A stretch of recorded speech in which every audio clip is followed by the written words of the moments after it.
আজকের বিকেলটা যেন একটু অন্যরকম। সকাল থেকেই আকাশ মেঘলা ছিল, তাই বিকেলটা বেশ ঠান্ডা আর আরামদায়ক। বাড়িতে আজ কেউ নেই, আমি একাই রয়েছি, তাই সাজুগুজু করে নিলাম শুধু নিজের জন্য। তারপর বাড়ির কাজের একটা আলাদা মজা আছে।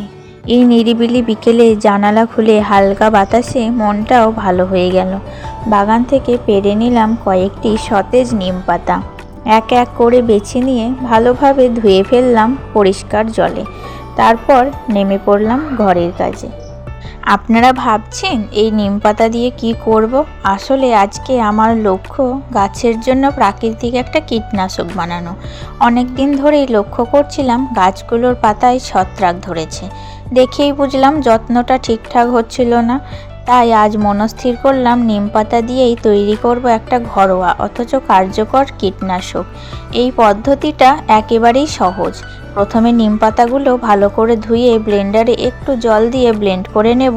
তারপরে ছেঁকে নিয়ে সেই রসের সঙ্গে পরিমাণ মতো জল মিশিয়ে স্প্রে বোতলে ভরে ফেলবো।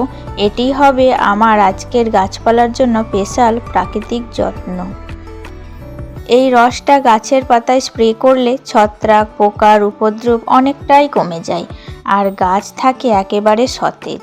প্রকৃতির কাছ থেকে পাওয়া জিনিস দিয়ে যখন প্রকৃতিকে ফিরিয়ে দেওয়া যায়, তখন শান্তিটা যেন একটু বেশিই হয়। আপনারাও চাইলে এই সহজ উপায়ে গাছের যত্ন নিতে পারেন। বিকেলের শান্ত এই সময়ে আমি ঠিক করলাম আজ একটু ঘরদোর গুছিয়ে নেব।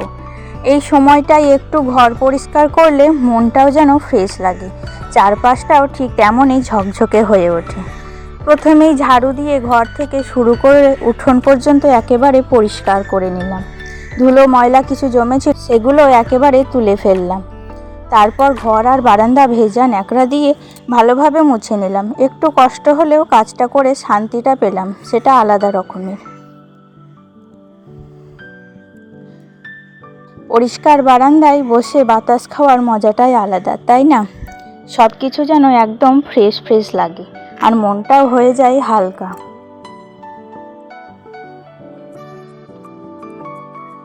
এই সুন্দর হাওয়ায় বিকেলের মাঝখানে ছড়িয়ে রাখা জামা কাপড়গুলো এক এক করে গুছিয়ে নিলাম। যেন একটা ছোট্ট দায়িত্বের শান্তি আছে এর মধ্যে। তারপর একটু সময় দিলাম গাছেদের। পাতার ফাঁকে ফাঁকে হালকা জল ঢেলে দিলাম। এই বিকেলের ঠান্ডা জলে ওরাও যেন একটু প্রাণ ফিরে পেল। সব কাজ শেষ করে নেমে এলাম নিচে। এখন একটু অপেক্ষার বেলা।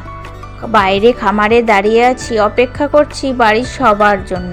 কখন তারা ফিরে আসবে আর আমার এই বাড়ির প্রাণে ভরে উঠবে।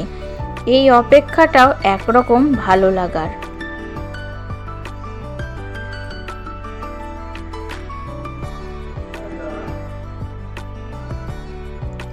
তারপর হঠাৎ দেখি গাড়ি করে বাড়ির সকলে চলে এসেছে। গাড়ির দরজা খুলতেই একে একে সবাই নেমে পড়ল। কি যে ভালো লাগছিল সেই মুহূর্ত।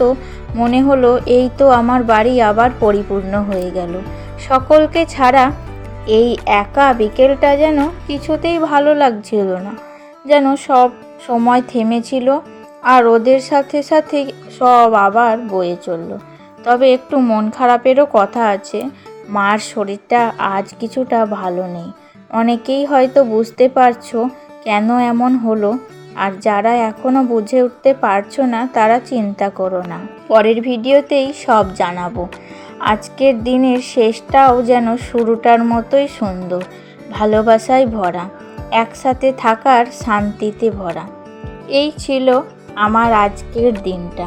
যদি ভালো লেগে থাকে তাহলে লাইক দিও, কমেন্টে তোমাদের অনুভূতি জানিও।